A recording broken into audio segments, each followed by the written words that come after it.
Good afternoon.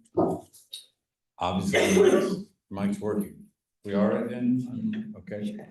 I'm David Blight. I'm the director of the Gilder Lehrman Center for the Study of Slavery and Abolition here at Yale. And this is another in many events we do with our own fellows. At least one, if not two, are here today. But also occasionally with authors who have just published a significant book, Hinder and Jan. And this is a very special book, and especially fascinating for me as one who's spent a fair amount of time working on slave narratives. Jonathan Schroeder teaches at RISD, the Rhode Island School of Design in Providence. He did his PhD at the University of Chicago, his BA at Dartmouth. There's an MA too. That was at Brown. He's going back to Providence now. He's also taught at the University of Warwick and at Brandeis, but he's now settled in at RISD. He's interested in all kinds of things as a professor of literature, American literature, colonialism, the hierarchies of the worlds of colonialism. And I won't say he stumbled into slave narratives. It wasn't a stumble. He was really looking for something. But around 2016, and I'll let him tell you about this discovery, which has had a lot of press for good reason. He discovered a slave narrative never before read, never before seen, written in two parts in 1855, and of all places, Sydney, Australia, by John Jacobs, who otherwise has been largely known as Harriet Jacobs' brother. But Jonathan has brought John Jacobs sort of back into the family of the Jacobses, as probably Harriet would have preferred, at least from reading your account. Jonathan also has written a book on the history of nostalgia, which I believe was what you were finishing up when you were digging around in databases. That's what I put on pause. That's what you put on pause, right? You know, when you discovered John Jacobs. He's also a Melville scholar. He wrote a book called Ahab Unbound, Melville and the Materialist Turn. That's about the natural world in Moby Dick, and then some. With his partner, he also has created an organization called the Congress of the Birds. No smiling just yet. They work for the rehabilitation and release of wild birds in Rhode Island, and have indeed saved, released, I forget, well over 1,000 birds and bird species.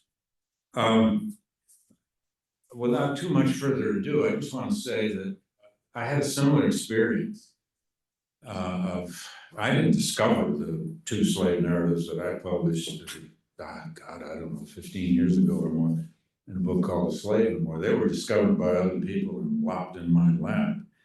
But this occasional, extraordinary scholar's experience of finding something and then having to do the dogged detective work that it takes to find the other pieces, to connect the dots, to fill out the life.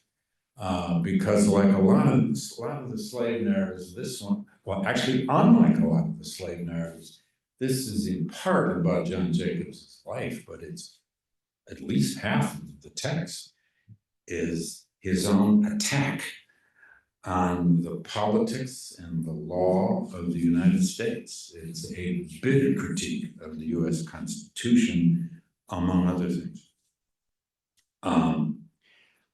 I just want to say too that Jonathan has been through that experience now of discovering something, getting his publisher, and then the publisher controlling how this book came out because they didn't want to get scooped and all that nonsense that goes with these things. Because frankly, the discovery of a new slave narrative is an event. It really is an event. There are around 100 or so, depending on how you define them and count them, narratives or forms of autobiography, some short, some long book length, some of them now quite famous and widely taught. There are about 100 or so, a little over 100, pre-Civil War, pre-emancipation. When I was working on this, I counted about 55 to 60 post-emancipation narratives. There probably are more now because people keep finding them. It's a small genre, but an extremely important genre. And some people argue that they're reading. It is kind of an original American genre of literature. Certainly a unique genre of literature.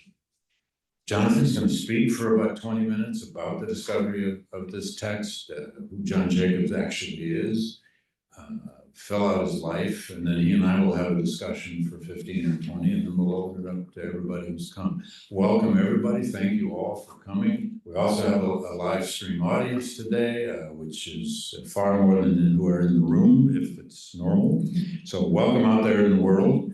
Welcome to a fascinating discovery, and we hope a fascinating discussion of these things called slave narratives. Jonathan Schroeder, please.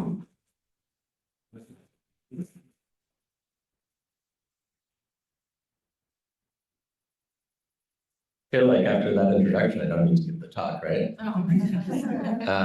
But you know, I do. It's funny talking to different audiences about this book because every audience is truly different.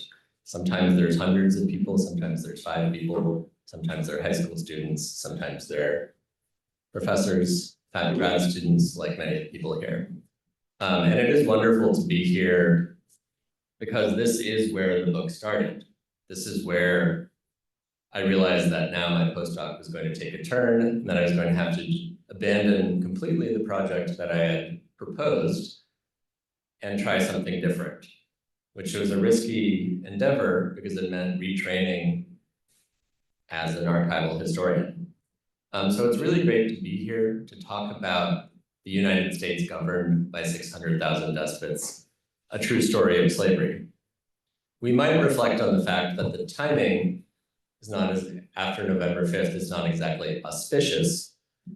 And yet, this text calls anew, not simply because its title remains as relevant today, unfortunately, as when it was first published in 1855,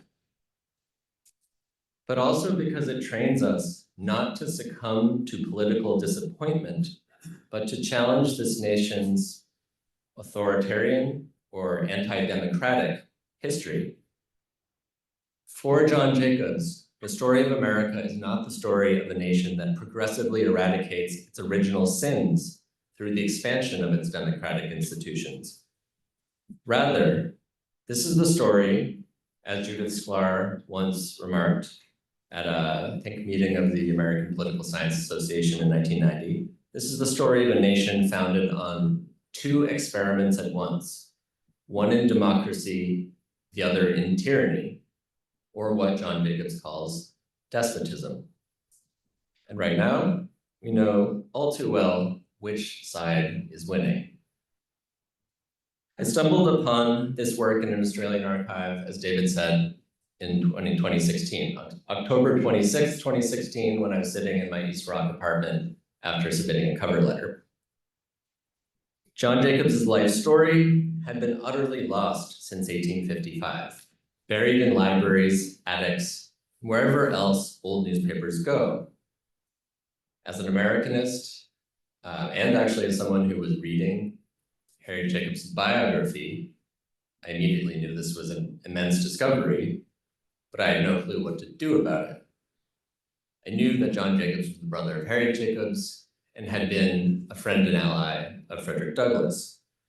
And if I was speaking to a less learned audience, I would say the 2 most important Black writers of the 19th century, and the authors of the 2 most widely read and studied slave narratives, we might call them liberation narratives, incidents in the life of a slave girl written by herself, a narrative of the life of Frederick Douglass, an American slave.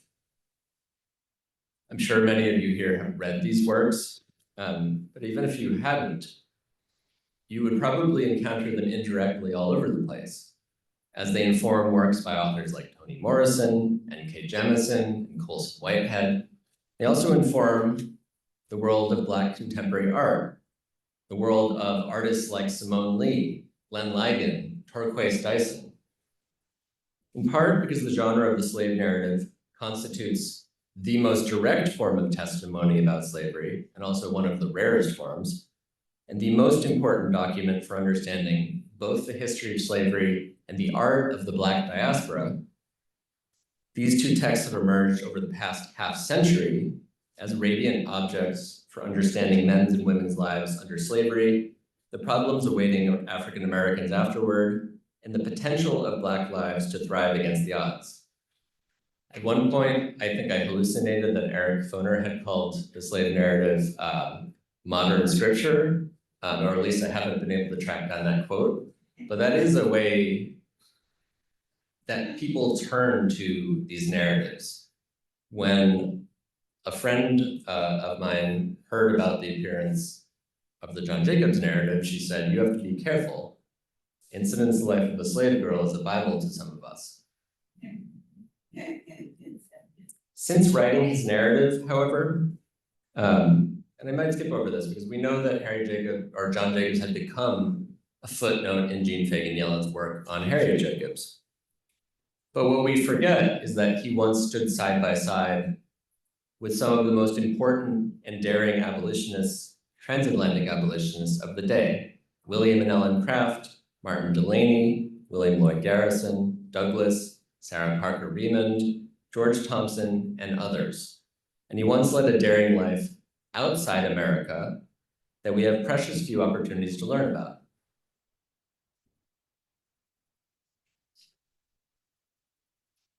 For John Jacobs was not only Harriet's sister and Douglass's ally, he was remarkable in his own right. A self-emancipated slave and a transatlantic abolitionist, a sailor on 4 oceans, and a resident of 4 continents. John Jacobs was an African ex-American who chose to become a citizen of the world rather than remain in a nation that had enslaved 6 generations of his family and continued to threaten him with enslavement after he emancipated himself. By 1855, when his narrative was printed in Sydney, he had given up a promising career as an abolitionist.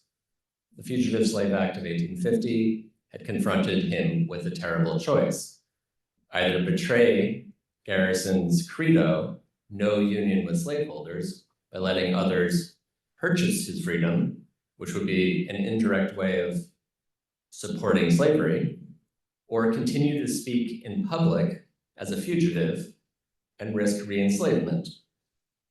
He instead found a third way, falling back on the one trade that he knew would take men of color like him: the sea.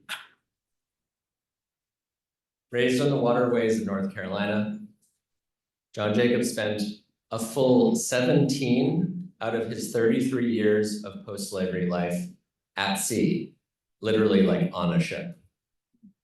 In 1839, he escaped by boat to New Bedford, where he signed up for a whaling voyage to the Pacific to distance himself from his owner, and he came back 4 years later, a professional sailor.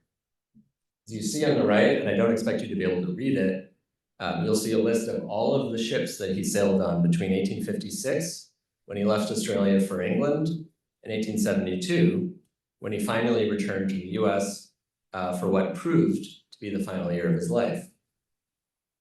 We see more than 35 voyages in which he sailed as a steward on merchant ships transporting goods to and from England. Sugar from St. Kitts, oranges from the Black Sea, cotton from Egypt and India, during the Civil War, no less, at a time when England was deciding where it was going to get its cotton from. Was it going to stop using the Deep South as a supplier for cotton? He was shipwrecked off the coast of Egypt. He was nearly re-enslaved when he found himself on board a Liverpool ship that planned to run the Union blockade for Charleston. And in fact, remarkably, when the ship stopped in Nassau in the Bahamas, he got off the ship, went before a police court in a pro-Confederate British colony because they were making piles of money from smuggling goods into the Confederacy. And he successfully defended himself and won his case by demonstrating that the ship had lied about its intended destination.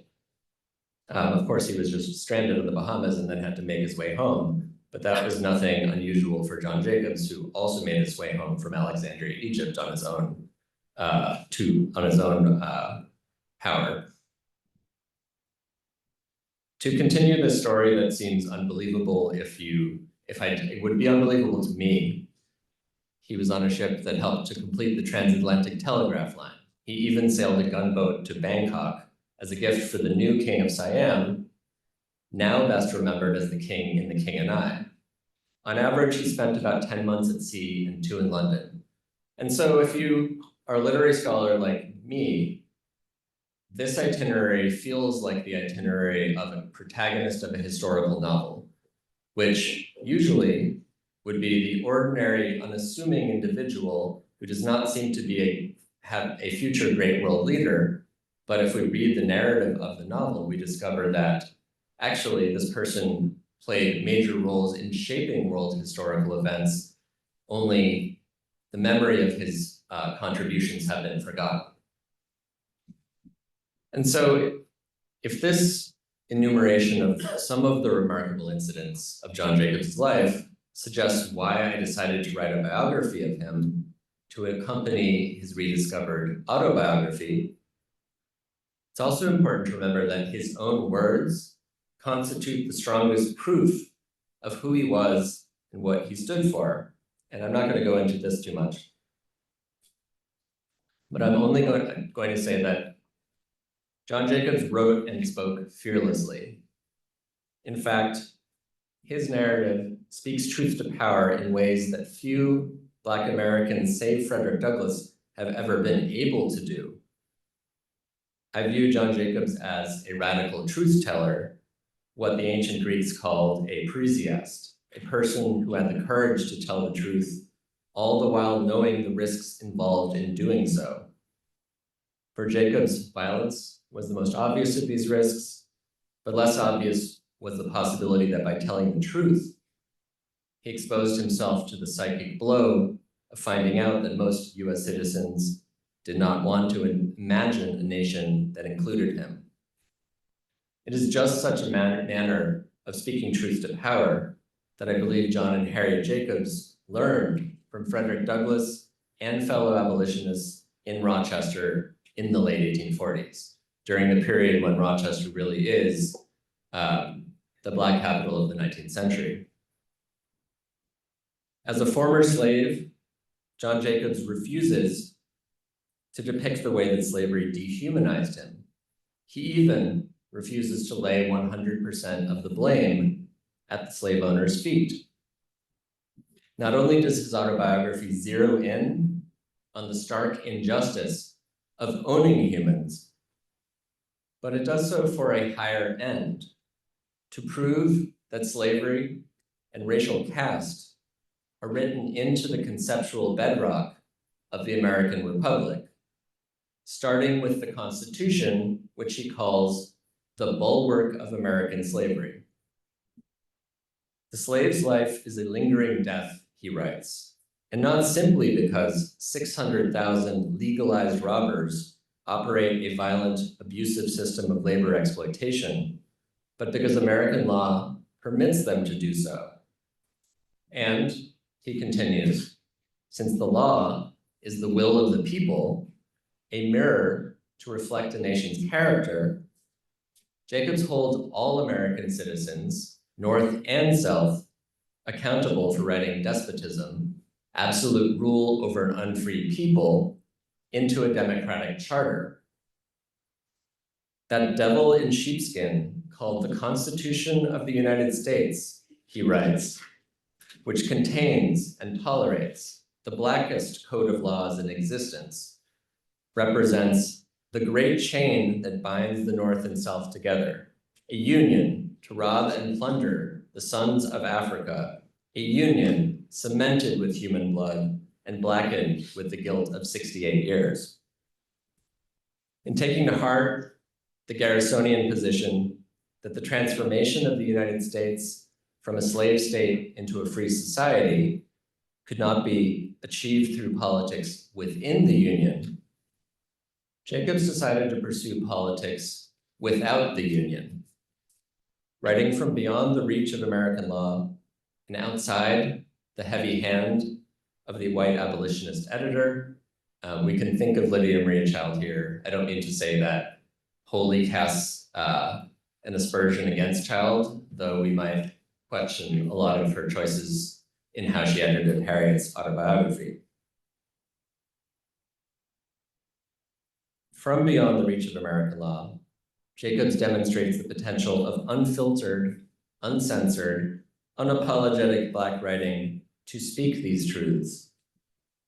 If the American flag is to be planted on the altar of freedom, then I am ready to be offered on that altar, if I am wanted, Jacobs writes from London at the outbreak of the Civil War. But if it must wave over the slave with his chains and fetters clanking, let me breathe the free air of another land and die a man and not a chattel. So the recovery of this narrative gives us an unprecedented chance to understand how, outside American law and humanitarian authority, African Americans reconfigured or were able or could reconfigure the relationship between liberty and truth. The rediscovery and republication of this lost autobiography represents our first opportunity to reckon with John Swanson Jacobs. Beyond American power, he speaks truth to American power in a life story built on the conviction that words can ring so true as to build new worlds. And in fact, when he signs off his letter in the North Star to Douglass, he signs it off as yours for the truth. With a constitution and union like this, he writes, what hope of freedom is there left for the slave? When shown your oppressive laws, you point us to the Congress of the United States, as if something could be done there. What has Congress ever done for freedom? We continue to ask this question, I think. He continues, give me liberty with a cannibal rather than slavery with a professed Christian. No man should hold unlimited power over his fellow man. I'm going to turn to a section to describe a little bit about how I discovered this, but I think I'm going to elide some portions just in the interest of time. What I will say is that when I wasn't looking for this autobiography, obviously, because I didn't know it existed, but I was working on a project on the history of nostalgia, and that led me to Harriet Jacobs' autobiography, because more than any other slave narrative, it is concerned with medical care. And so I was curious, through thinking about Harriet Jacobs, what had happened to her son, Joseph Jacobs, who had left for Australia with John Jacobs, where there was a gold rush that was concurrent with the California gold rush, and had never come back. I wondered if I could find the death certificate and find out if nostalgia was attributed as a cause of death on the death certificate, because throughout the 19th century, profound or pathological homesickness was listed as a cause of death in certain cases. When I was reading Yellen's biography, I was fascinated with this footnote. This is the footnote that set me off, or the endnote actually. Just this one endnote was the one that set me on this whole journey. I basically read this and then I figured Jean Fagan Yellen was doing her research in the 80s and 90s on Harriet Jacobs, and therefore did not have access to digitized material. probably didn't actually go to Australia or would have had a hard time accomplishing much if she did. So maybe there would be a digital database out there. Turns out, fortunately for me, the National Library of Australia has made publicly available a giant database of most of their historical newspapers and periodicals. And so that one late night in East Rock, I got to searching on my laptop I did not get off my couch. I just decided to masochistically burn off anxiety by doing more research, as you do. I think that's what grad school trains you to do. I realized quickly Joseph Jacobs as a search term is a non-starter. It's how many people named Joseph Jacobs probably were emigrated to Australia or were sent to Australia in the first half of the 19th century. Many, and we would never know which Joseph Jacobs is which Joseph Jacobs. John Jacobs, however, we knew his middle initial. Jean Fagan Yellen hadn't figured out his middle name is Swanson because I guess she hadn't looked at his marriage certificate in England, which is the only place where it's listed. So I started searching for John S. Jacobs. I started searching for misspellings because the software misrecognizes page images and also newspaper editors make mistakes. And then when I searched for John S. Jacob, this is what I saw. And if you notice, it doesn't say who the author is. The byline is anonymous. It just says by a fugitive slave. So, because I'm also trained to subdue any excitement and not believe anything until it is 100% certain, I clicked nervously and said, where am I going to find John Jacobs' name? And this is what I saw when I clicked. Left-hand side is the first installment. As David mentioned, it was published in 2 installments. The second hit was actually what you see on the right. Originally, both of these popped up as the first 2 hits. And it said the word count next to it, and it said something like 11,000 word article, right? So I started scrolling through quickly and skimming the narrative. What I noticed at first is that names I knew from Harriet's biography flew by, but not from Incidents, because Incidents uses pseudonyms. All of the real names of the historical actors appeared in this narrative. In some cases, they're misspelled by the editors, presumably, or by Jacobs, but James Norcombe is James Norcombe, the doctor who owned both of the Jacobs children. There's no Dr. Flint anymore. However, I still hadn't come across John Jacobs' name, so I kept going, and then about 8,000 words into the first installment, I came upon this note. Left on the bed of his owner, Samuel Treadwell Sawyer, this is who Norcombe sold John Jacobs to, and Sawyer was a congressman from North Carolina, and as many of you know, in a very vexed manner, the father of his sister's 2 children. The note reads, "Sir, I have left you not to return. When I have got settled, I will give you further satisfaction. No longer yours, John S. Jacobs." We could reflect on just how polite that sign-off is, and yet how much of a fuck you it is. Like, it is a way of taking the endearing sign-off yours and saying that that is actually about possession, and turning the sign-off into an imperative, an order.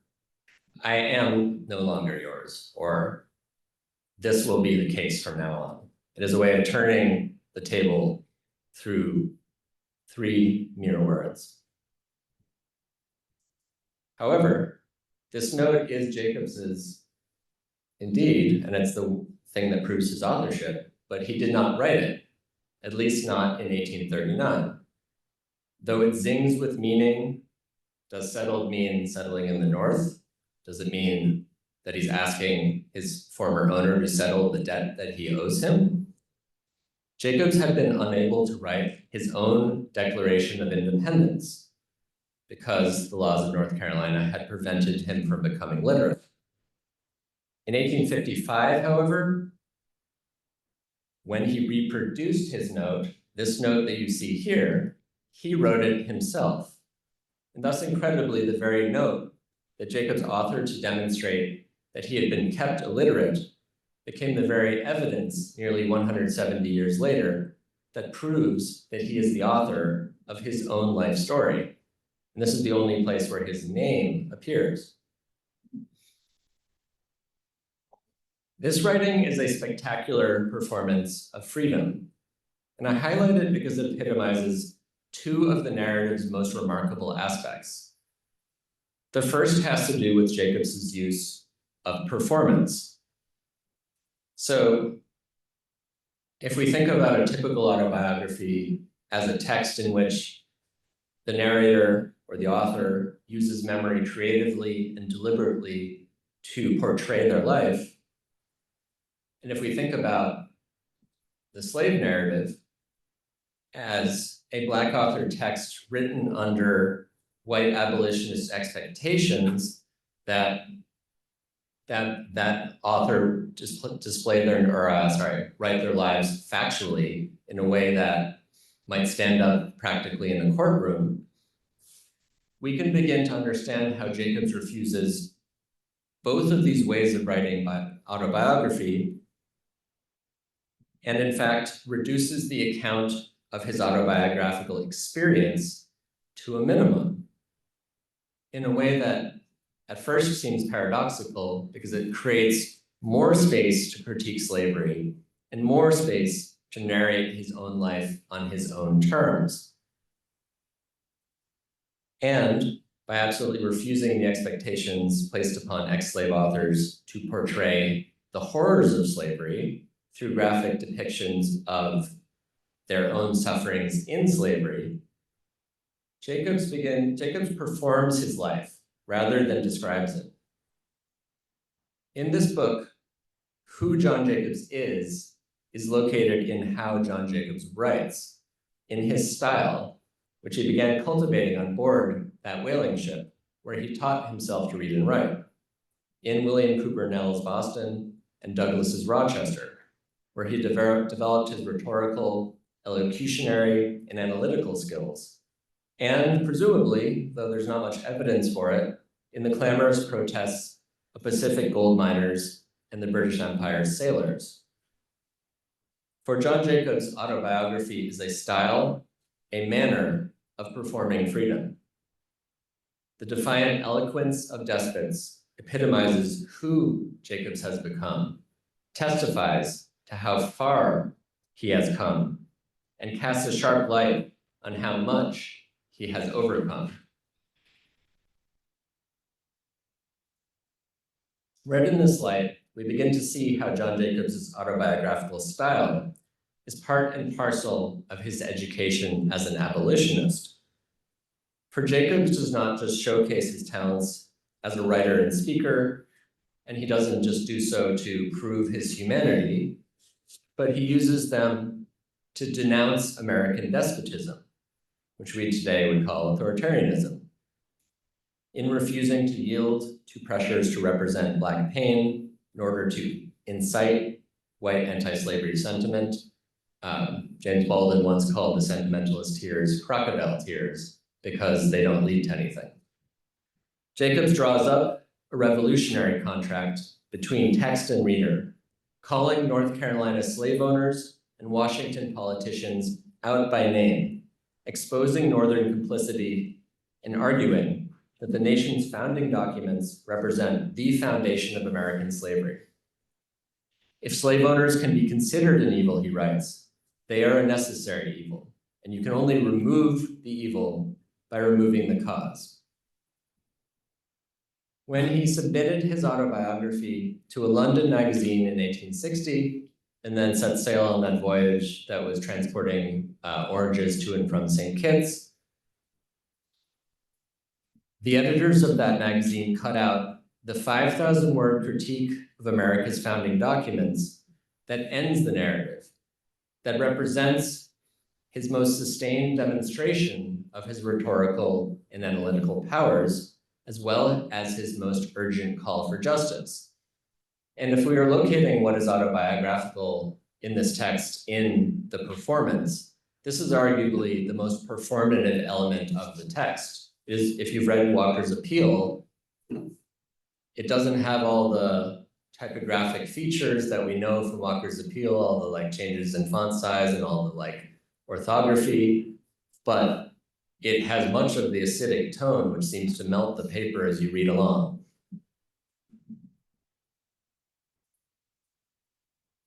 While Jacobs began developing his life story in the late 1840s in Rochester, it is this section that he wrote all or most of when he walked into the Empire office in Sydney and asked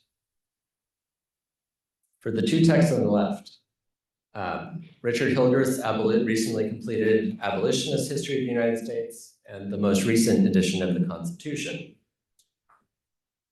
Remarkably, this concluding part of the 1855 narrative abandons any attempt to narrate individual experience in favor of delivering readings of the Constitution, Declaration, and the Fugitive Slave Act of 1850.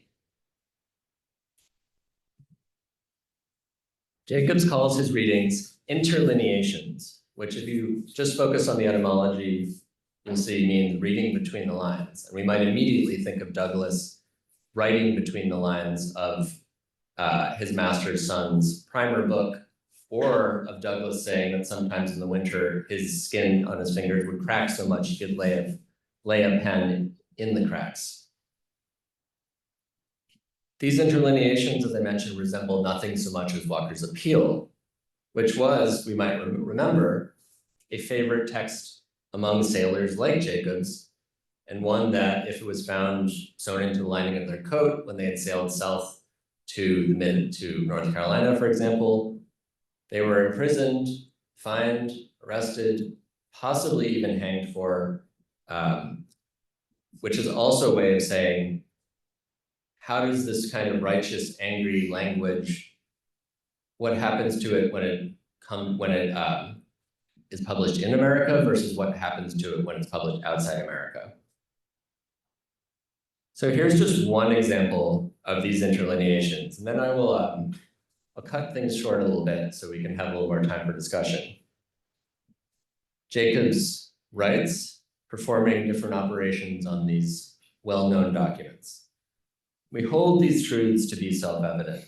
Remember, we're also approaching 2026. This language is going to be read across the nation on July 4th in 2026 in virtually every state, in every state.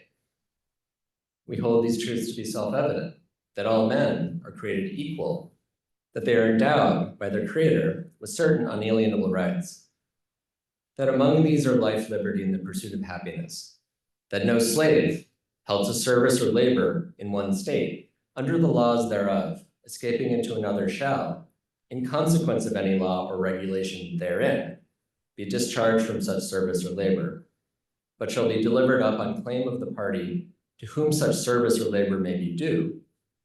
To secure these rights, governments are instituted among men, deriving their just powers from the consent of the governed, excluding Indians and free Negroes. We might just very simply say that Jacobs performs two types of operations on these texts. One, he splices and stitches them together. But two, he substitutes certain words. He changes certain phrases. It doesn't actually say in the Fugitive Slave Clause that no slave held to service. The word slave doesn't appear. It says person. I didn't notice that the first 10 times that I read this, but once you notice, you can't unnotice it. So when Jacobs writes in this narrative, and especially in this last quarter of the narrative, he's training his readers to understand that he writes between the lines of American law, and that he does so as a stranger, a person who does not benefit from these laws because they were not written for him, and because as an exile, they no longer apply to him. From outside America, John Jacobs writes back against a nation that had made it impossible for him to live freely within it. But we can now return John Jacobs to the heart of an America that has forgotten him.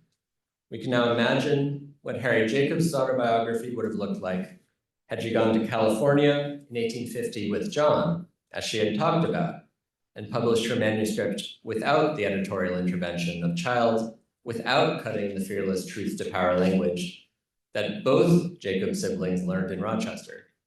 Remember what the original ending of Incidents in the Life of a Slave Girl was supposed to be. It was supposed to be a chapter on John Brown, not the Victorian tearjerker scene of the death of their grandmother.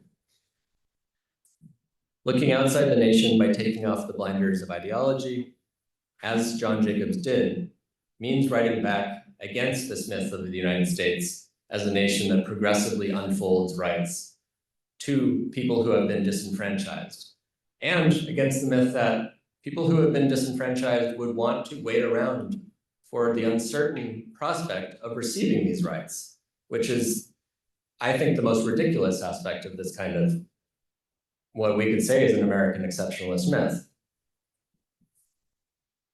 So I think if I'll just end by reciting John Jacobs' own concluding words to despots. In conclusion,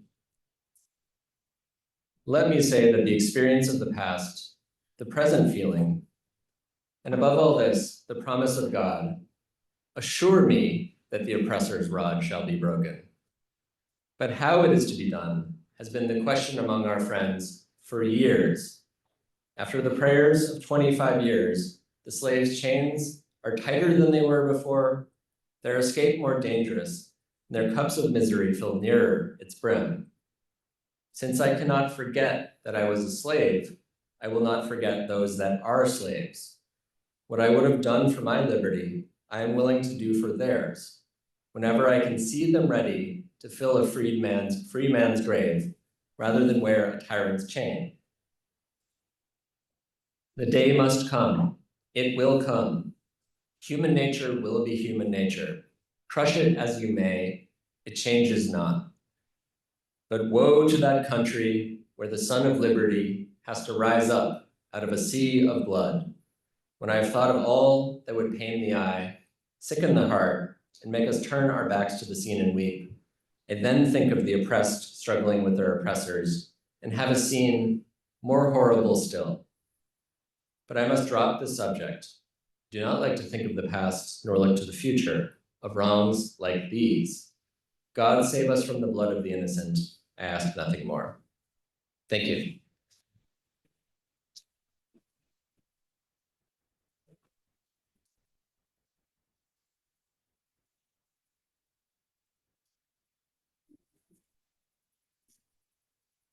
Oh, wow, on behalf of this audience, thank you, John.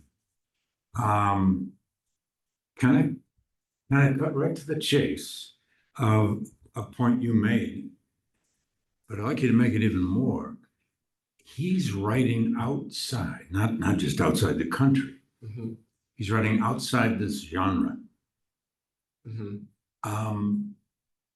Virtually all the other slave narratives, except that original by William Grimes, who's buried right over here at Grove Street Cemetery. Grimes had no one trying to control anything he wrote. But all the other slave narratives, which is not to diminish them, but they were all written under some kind of auspices of white publishers, white abolitionists, the famous white imprimatur, and so on and so forth. Certainly his sister's was. Mm-hmm. He doesn't face that.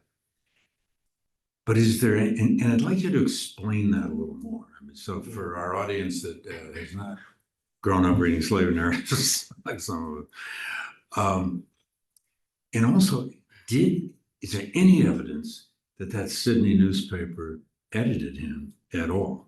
I mean, from your own reading of it, did he have any editor?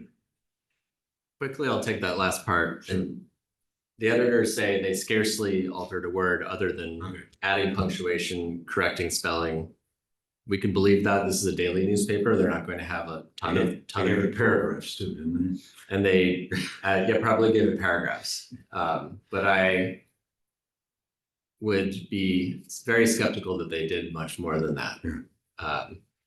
And in any event, a lot of the sort of parts of Despots feel like kind of almost like set pieces from a play or from like these are performances that were meant to be performed on stage in some ways. There's a whole back and forth single line dialogue where Jacobs has a dialogue with an imaginary figure and says, will you allow me into your inn?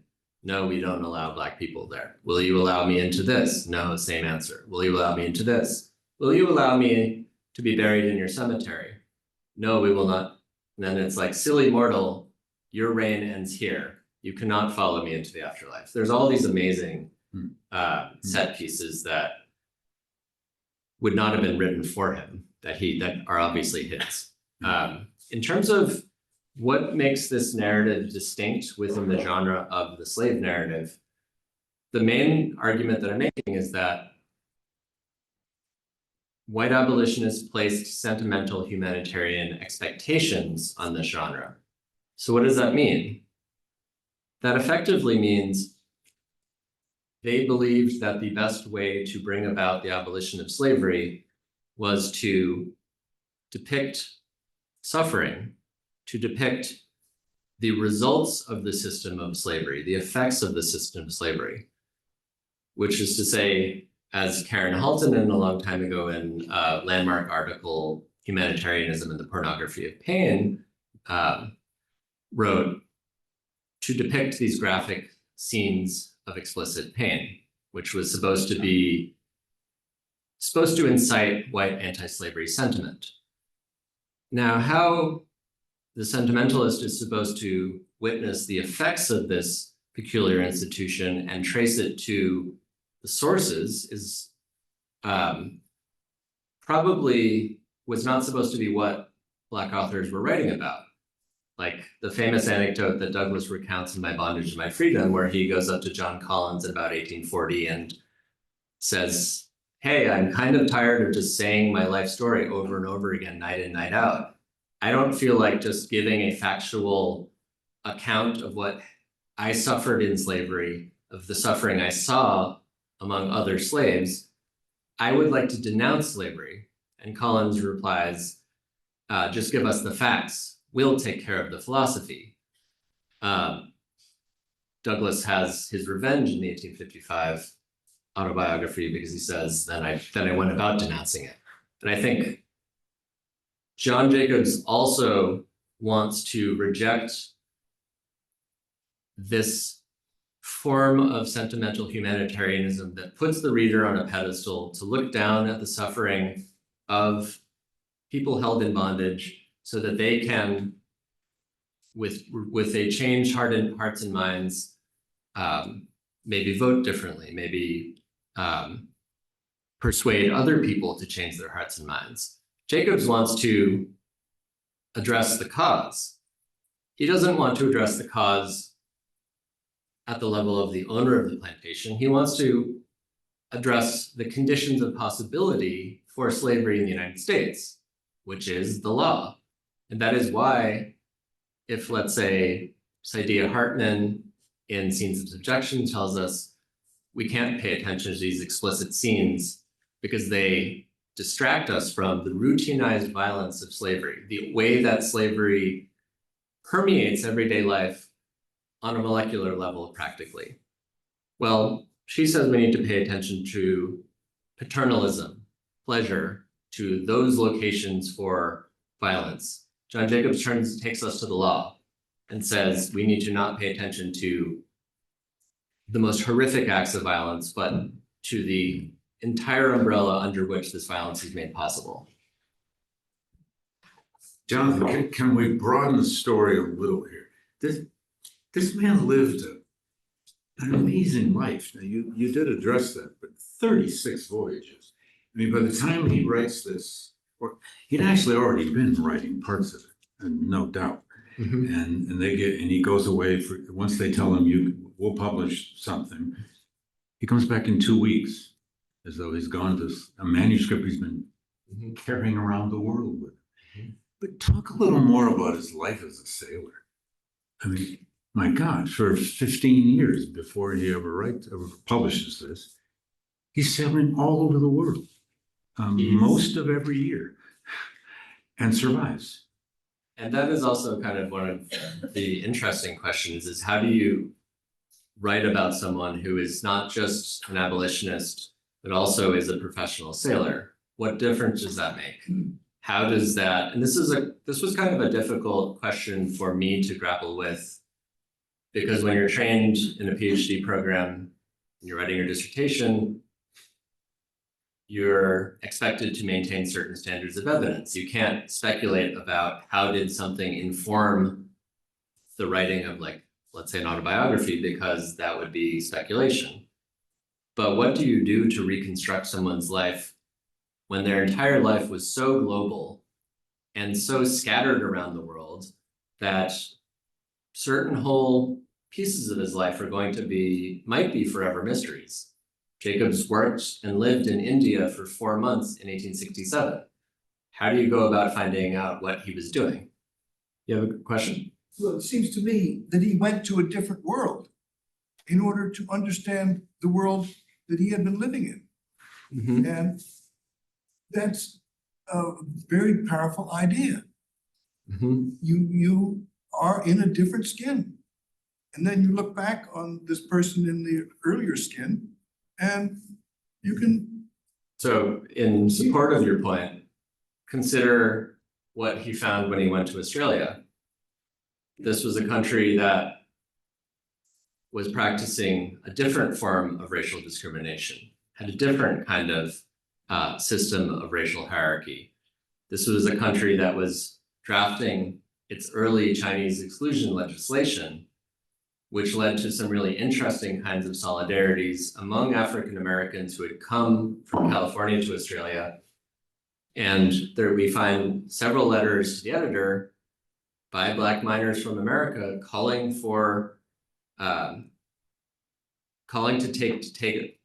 to reject this legislation. Sorry, I can't speak today, apparently. You're doing fine. Protesting against this legislation on the grounds that it resembles legislation that they had found in the United States. Yeah, I mean, in reading the biographical part of your book, I just was constantly saying, when he's in London, he lives in a sailor's home where sailors hung out for the month or two they were in port, and he'd sign on another ship for the pay. Same sailor's home that Joseph Conrad lived in 20 years later when he's sailing to presumably Belgium, maybe the Congo. Who's writing the novel about this does need to be a historical novel. Good God, why not? Maybe not you, I don't know.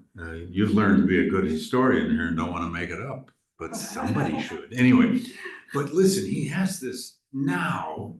She wasn't at the time by any means. Now this famous sister, and the friend who told you, watch out, you're dealing with Harriet Jacobs here. She's our Bible. I get that. I've taught that book many times. And for our audience that doesn't know everything about this, that relationship is astonishing in the sense that they almost never saw each other after they escaped. He escaped in 38. She escaped in, get the exact year now. 39. 39, right, the next year. He in New York because he's there with his owner and just leaves the hotel and goes down to the port. I mean, my God, Harriet had a much more, but they correspond and some letters survive. Not all of them, no doubt. I mean, there's God knows how many hundreds of John Jacobs letters just have never been found. But he knows she's writing a narrative as well. She knows he's writing one. Or does she? She seems to. Was she eventually? Almost certain. In the late 1850s, it is John Jacobs explicitly helps her try to find a publisher in either London, Glasgow, or Dublin. the abolitionist Richard Webb and They won't help her. he turns Jacobs down. Right.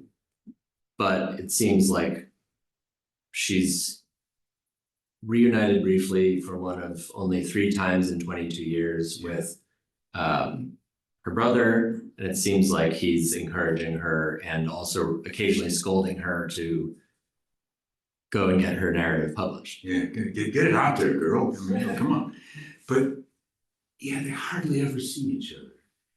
And yet it does come full circle eventually. He finally returns to America in what, 1872, and then dies and reunites. Well, we don't want to give the whole book away, but he does finally marry.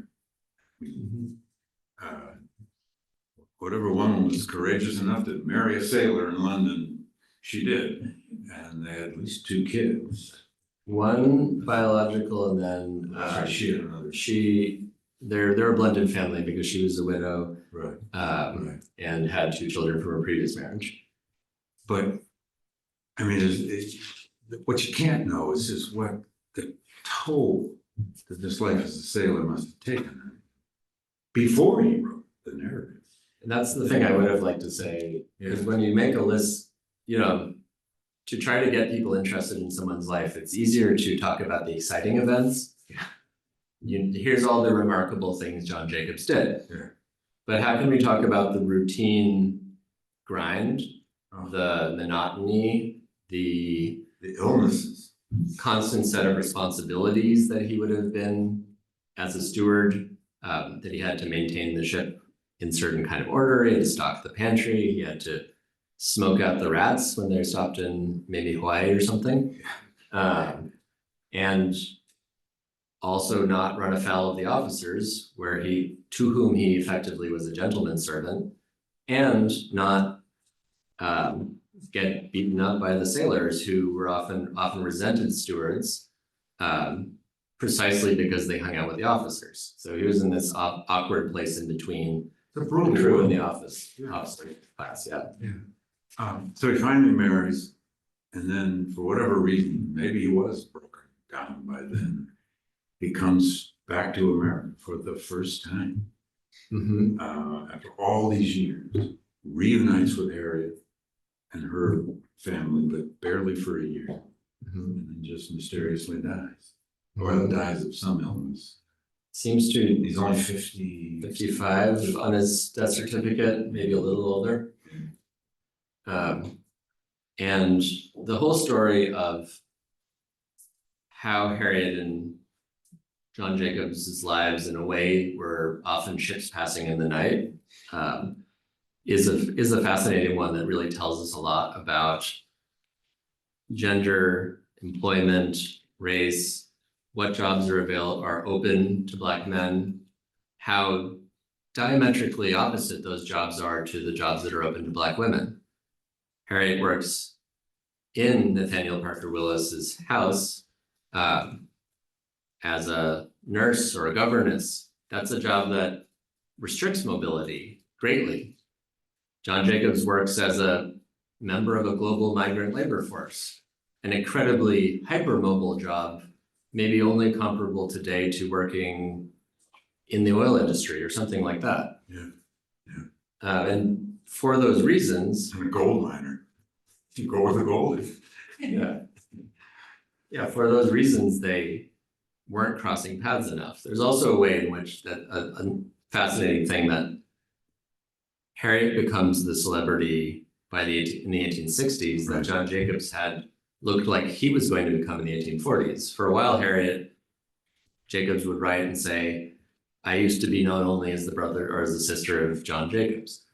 And so they reverse roles. And in fact, despite her hypomobility under the Willises, she starts going everywhere during early Reconstruction when she's working for the Freedmen's Bureau.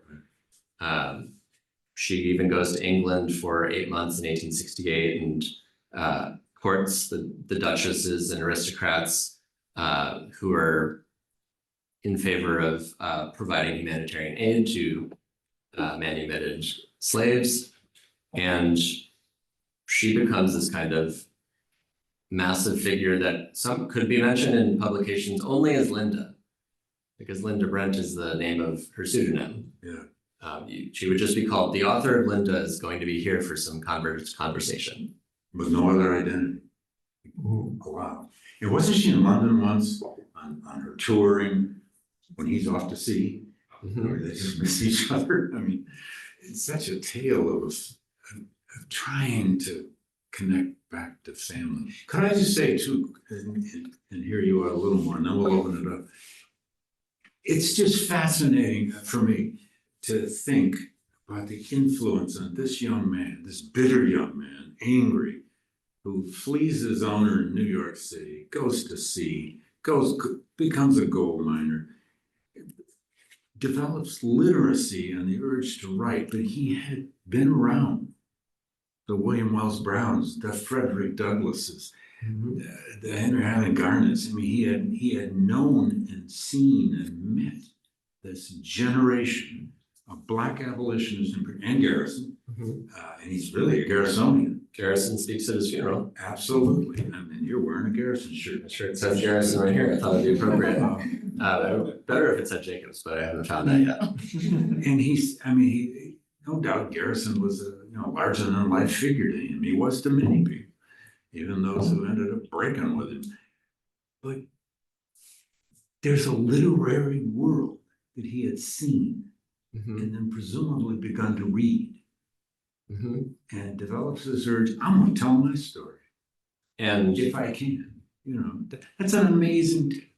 You're kind of dropping us into the world that Jacobs discovered when he moved to Boston in 1843 after that whaling voyage. And he immediately joins the Black abolitionist and Black self-improvement societies.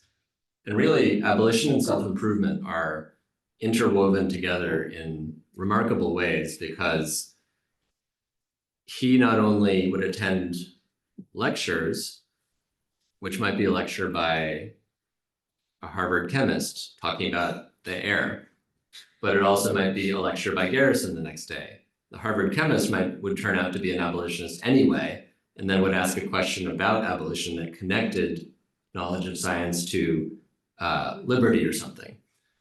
And he probably attended 3 or 4 years course of these Tuesday nightly lectures that took place in the little schoolroom in the bottom of what's the Belknap Street Church, also known as the African Meeting House. Right. In the same room. What's that? It's in Beacon Hill in Boston. In Beacon Hill, which was the center of Black life in Boston in the 1840s. And this is where he develops his speaking abilities. This is where he is introduced to transcendentalist thought, because it wasn't just Concord, where Emerson and Hawthorne and Thoreau were reading transcendentalism. It was also in William Cooper Nell's society. And in fact, the philosophy of the society that they drafted off of transcendentalism was the philosophy of elevation. And Peter Wierzbicki's Fighting the Higher Law book has a really great chapter on what I'm talking about. But this is where really all of this kind of, where education, both for the purposes of cultivation and education as an abolitionist, really come together. This was his education. I mean, the education he'd been denied. It's true of a lot of abolitionists. Let's open it up to the whole room, anyone, and we will also probably have questions online. Yes, sir. Just kind of dropping in on this, the observation of how well connected he was in these circles, and William Lloyd Garrison speaking at his funeral. Like, how do you? And maybe this is purely conjecture, an unanswerable question, but how do you understand the fact that this narrative never made it across? Like, made it, how do you think of this person who came back to the States and never, hey, I wrote this thing, it was published in an Australian paper, but was this ever see the light of day? How is it possible that this is the first excavation of it, given the fact that, he was so well connected, and there were these people who would have been portals to hear this, or maybe it was just too radical. I don't know, have you thought about that, or how is one to think about the fact that this is the first time this has been on Earth? I think you have to kind of make a series of inferences in order to guess what may have gone down. I do think that the language of the text was probably not the language that many white abolitionist run organizations would have endorsed. At least the very fact that, I mean, the place he publishes in London, it's interesting what they do. They censor all the names. They take the 5,000 words out at the end on the critique of the Constitution Declaration. And they do it even though there's no threat of American law coming for them. They're doing this because this is part of the transatlantic sphere of humanitarian authority, presumably. And maybe the fact that this is a middle-brow evangelical magazine that's also anti-slavery, that has something to do with it. Why it didn't make it back from Australia, I think one answer is that Australia is at the periphery of British Empire, which was probably helpful for Jacobs in terms of finding a place to publish this thing. If it was on the periphery of British Empire, these newspapers were still publishing Emerson. They were republishing Emerson's lecture on slavery. They were serializing William Wells Brown. They were serializing Uncle Tom's Cabin. But I don't think a lot of American publications were republishing what was happening, what was being printed in the Australian papers. Yes. Yes. Not many Americans are reading Sydney newspapers. Right. Yeah. Yes, sir. Yeah, thank you for the talk. I really enjoyed it, and I'm excited to read the book. I was thinking. This is Ben Davidson, our new Oh, yeah. GLC. Hey, welcome, Ben. We haven't met yet. Sorry. Are you new fellow at the GLC? Welcome to town. Listening to you talk, I was thinking about David Walker a lot, and you mentioned the comparison with David Walker, and I just pulled up the end of it, and the ending is also kind of similar. He says, sorry, lost it. The Americans may be as vigilant as they please, but they cannot be vigilant enough for the Lord. So there's this idea that sort of the bonds of slavery are going to be broken, or there's going to be justice for the crime of slavery in the end. Like, it may take a while, but it's going to happen. So there's this kind of hopeful note at the end of both of these narratives, and that's sort of thinking about the anger that's throughout both of these texts, and then the kind of hope at the end. I think is sort of an interesting connection as well. So I was just curious if you think hope is the right word for where Jacobs ends up, and if so, where do you think his hope comes from? It's, if we were to look at this last quote, the final paragraph, I see where you're getting the hope from. But by the time I get to the end, I feel like there's a different tone has been hit, or several different tones, which we would not say are hopeful. We might spend some time asking, what is a scene more horrible still than the scene of this oppressed struggling with their oppressors? And certainly that's not a hopeful tone. And in fact, he's kind of cursing the US in this last paragraph too, especially when he says, woe to that country.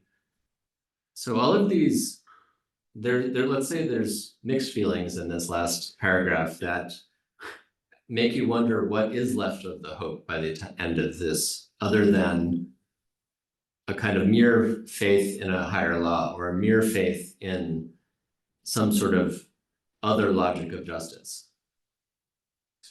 Ben, that was also a huge theme in Douglass's rhetoric over the years. He seems to have always felt that he had a duty to leave people with hope, but he very visibly on the page struggles with that at certain times, especially later in life.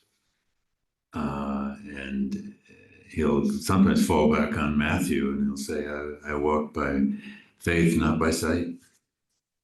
Yeah, and I think sort of the hope is maintained in support of the people who are still enslaved, and that's in this paragraph as well, and at the end of Walker.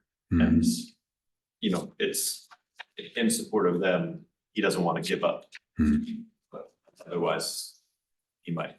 By the way, this ending is also very similar to William Grimes, the 1822 narrative, very similar, where he has this incredible metaphoric attack on the Constitution.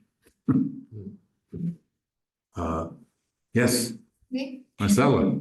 Yes, also thank you for the book, the talk, the conversation, the discovery, and this quote. Obviously, you must have done a lot of textual analysis of the broader text, but since I have it in front of me here, I'm very curious about the last, you know, just like going back to what was said before, the last two sentences, especially the question of the fight of the oppressed versus their oppressors. I will say something about that, but I also think that what do you understand it to mean? I do not like to think of the past, nor look to the future. That's very strange to me. Like, what is he saying? That is he not writing about history somehow, and is he not also offering some kind of not program, but at least path toward the future? And I think precisely in the idea of the oppressed struggling against their oppressors, there is a language that for me transcends slavery and starts to link up and hook to the contemporary 1840s, 50s spread of ideas about revolutionary overthrow of capitalism and like the problem of Like a global communism. 1848. Yeah, so I don't know, I mean, wouldn't you say, and I think that's where I would see the hope also. I do think that this fight against the oppressors, which will be leading to a war, or in that context, a revolution, is linking, and I have never thought about this. It's interesting to me, the moment when abolitionism might have connected to communism. What do you know in this case, because this man is traveling around the world? May he have been reading this book? I'm excited that we get a chance to close read this passage, which I think is great. And I actually thank you for pointing to the kind of secular bond or secular tie, when I was just pointing to the kind of religious overtones of hope in the last paragraph. I think we need to pay attention to also like where he does maintain solidarity or does make a promise to be faithful to a certain, to this cause. Regarding the last two sentences, what your comment makes me think is something that, yes, I do not like to think of the past nor the future of wrongs like these. That has actually puzzled me a lot, because it does sound like it's somehow denying what he's just been writing about. Like, and yet I think what we have is that there's a parallelism between the scene more horrible still and the past and future. And so the scene more horrible still is somewhere in the realm of the legal sphere, of the fact that after the compromises of 1820, 1833, and 1850, things have gotten worse, not better. So to think about the fact that power has tipped away from where they had wanted to go, where they wanted it to go, is part of a scene more horrible still, and to narrate that change the 25 years since basically the founding of the American Anti-Slavery Society. He's merely saying something like,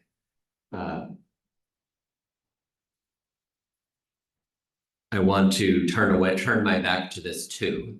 That's how I would put it. That's not a very my back is to the quote, is to the thing, but that's not a very They got the screens over. particular reading, but I think it's worth paying attention to and seeing if I can support that kind of reading, because I think there is a lot of unpacking to do in the last couple of sentences. Alex? My name is Alex. I'm a student in Professor Blight's class on Yale and slavery. And recently we've been reading a lot about, in a lot of ways, how Black luminaries during this time bought into the promise of America in a lot of ways. Douglass didn't give up on America. Black Union soldiers fought on behalf of America. Even Harriet Jacobs, his sister, went down to Savannah as a freedman to do relief work. She didn't give up on Harriet America. too. Yeah. And so I'm kind of wondering, like, when John Swanson Jacobs here refers to, like, woe unto that nation, do you think he's referring to this part of leaving America because he's harbors some animosity against the foundation of the promise of America? I understand he comes back in his last year of life to America, but is his journey away, is this autobiography in a lot of ways a critique of the promise of America that his contemporaries didn't necessarily harbor?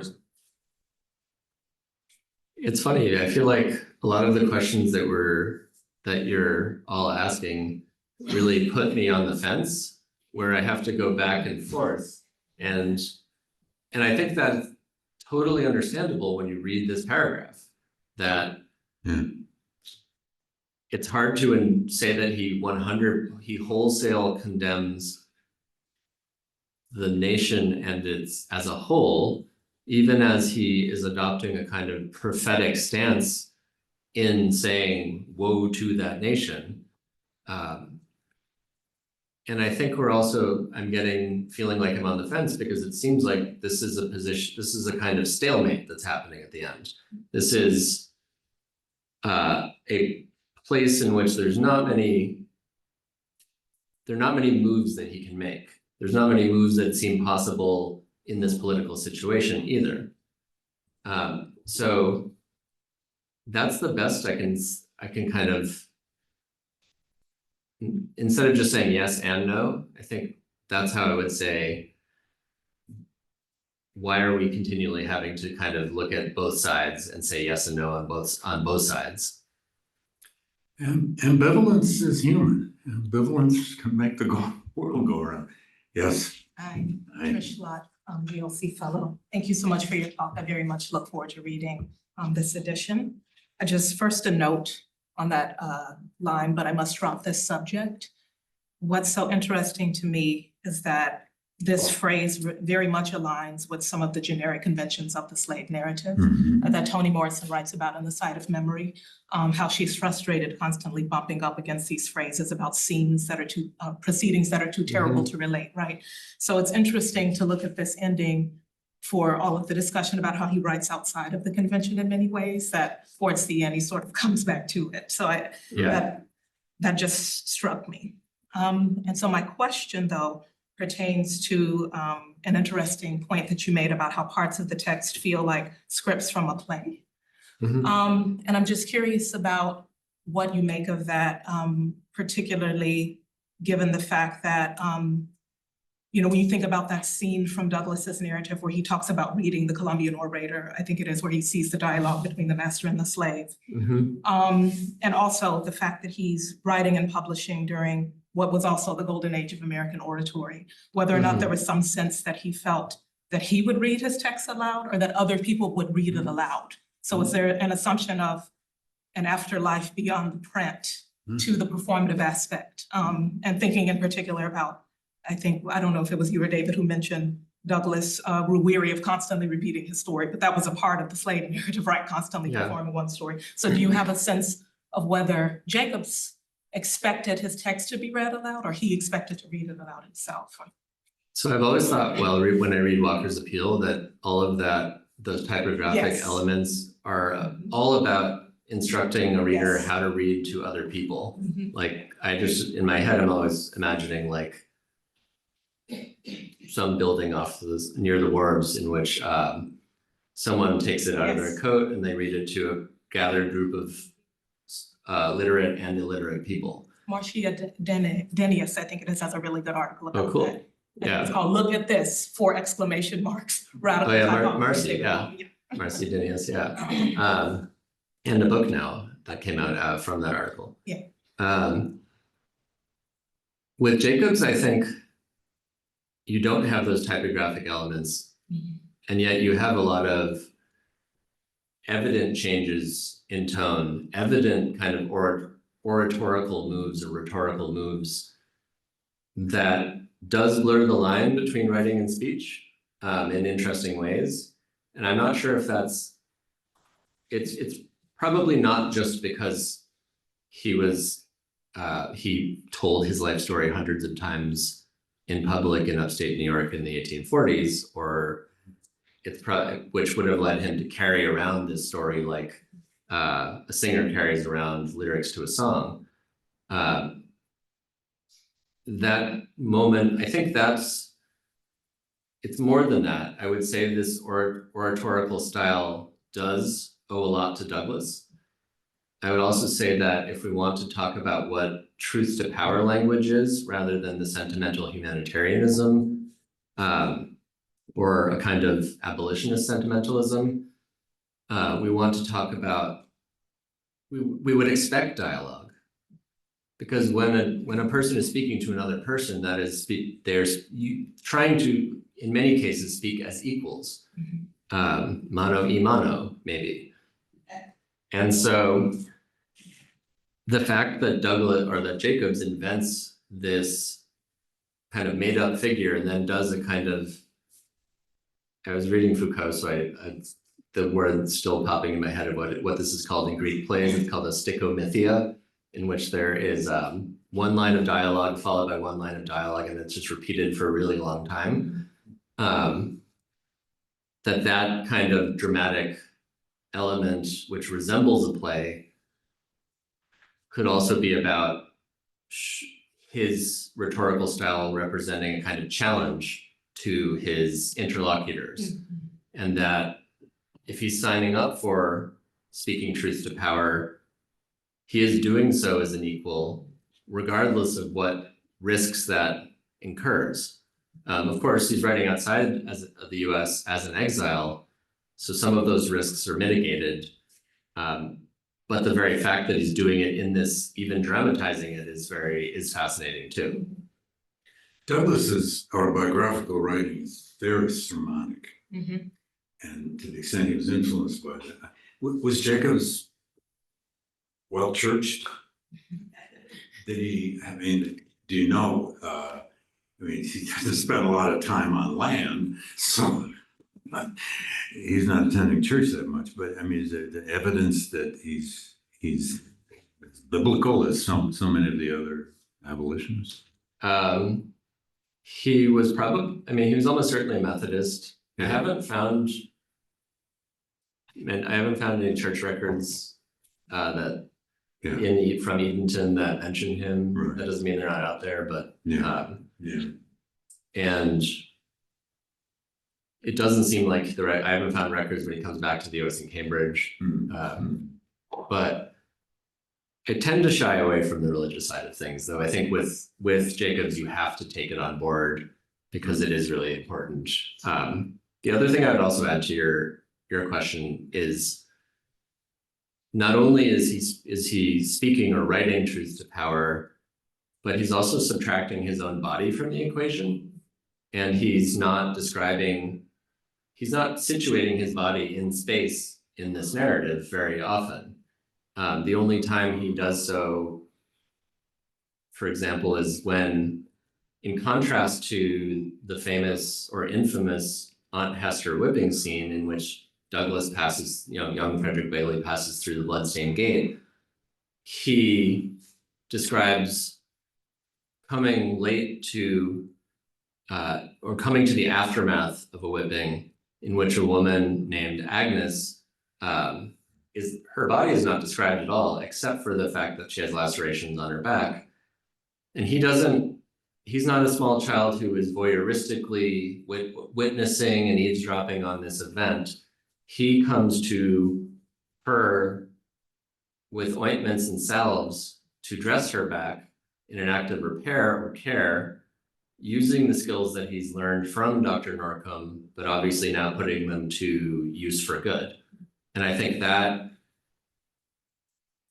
kind of, in a way, is about both acknowledging the violence of slavery, trying to repair it, but also not repeating it in the text itself, not reproducing objectification and dehumanization in the text itself in order to prove one's humanity. Because ultimately, I don't think that's the point of this text too. He's not just saying, I am a human capable of citizenship. He's saying something far more. Should we take one, or, well, maybe, One online. okay, let's take one online, go ahead. This is from good friend of the GLC, Lois McMillan. Oh. Hi Lois, how you doing? She's a teacher on the West Coast, Grants Pass, Oregon, and she watches our programs with her students. Yeah. So she says, my students and I read your introduction and were curious about your phrase. You were just addressing this, I think. His body does not appear at all, and he refrains from making spectacles of the suffering of other Black bodies too.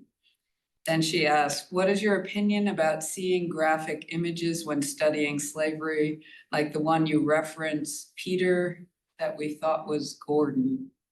I'm not sure I understand that. That's the famous photograph of the scarred back. Okay. Yeah, recent scholarship came out that said that people have been misidentifying that person for centuries. Or a century and a half. So, you know, like I just gave a talk in Baltimore, and one was at Hopkins, so I got the scholarly version, and then one was at Red Emma's, which is which was celebrating its 20th anniversary, and it's a radical left bookstore.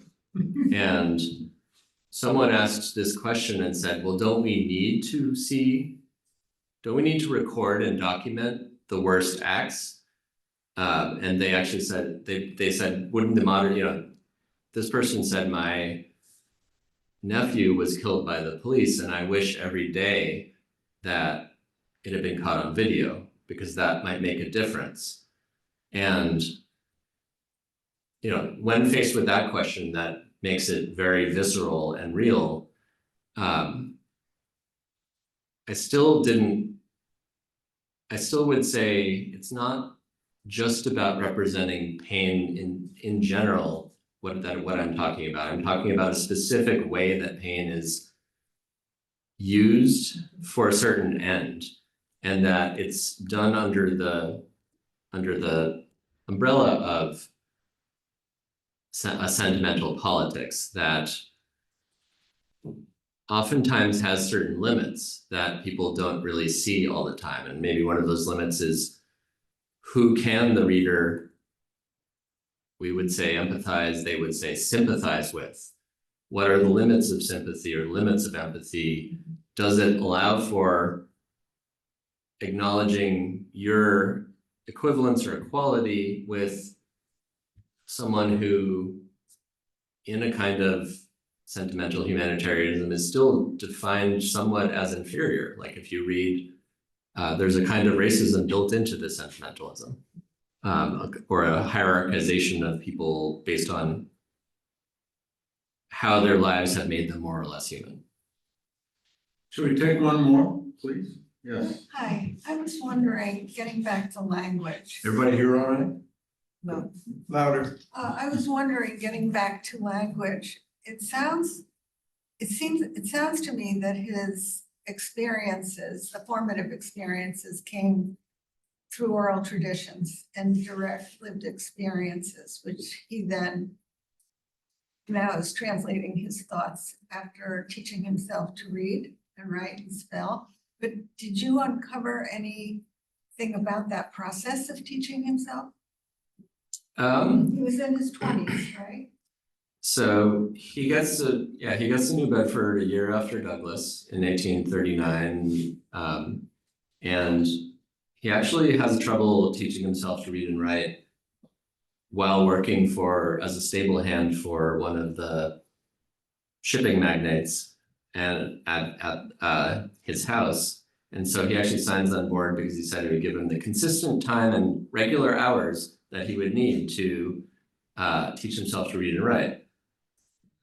What he most likely did in New Bedford, which is known as the Fugitives of Gibraltar and a safe haven for fugitives because it was a Quaker sanctuary, he probably went to a store downtown, and downtown New Bedford is teeny, so if you've ever been there, owned by a Quaker abolitionist printer named William Tabor. And there was one store where you could buy your stationery and primers that was right next to the store where you could buy your abolitionist books and pamphlets and tracts. So he probably bought a combination of both. And I would guess that, this is 1839, so one of the books sold there is Slavery as It Is, a Testimony of 10,000 Witnesses, which is like the book for 1839. He probably brought material like that on board the ship. That's how he teaches himself. He joins organizations in Boston when he comes back that probably speed up his education too. His education is taking place on several different sort of registers when he gets to Boston, both what does it mean to be part of an abolitionist organization, whether or not it's a self-improvement one. He is cultivating his own, he's getting his humanities, as Melville said, of Ahab. And he's also going to these speeches. He's probably going to hear Garrison in 1843 give a talk at Faneuil Hall in which, when the 4,000 gathered cheered, the venerable pile was said to be shaken to its very foundations.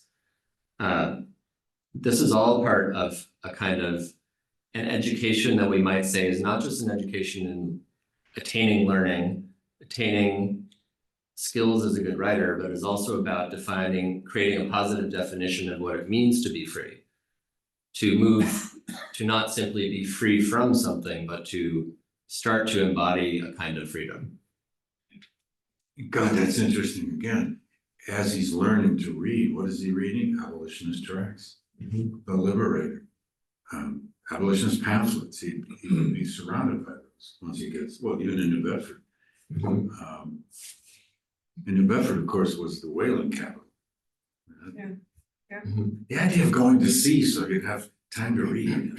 I don't want to go to sea.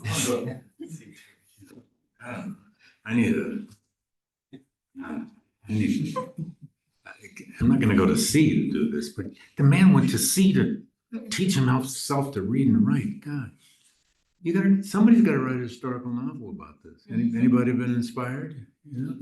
Come on. Jonathan, this has been, you have conducted a seminar here. We have learned about this fantastic discovery. Everyone here is going to buy the book now. Get it on your doorstep tomorrow. Continued good luck with all the rollout of this amazing find and welcome to the world of archival historians.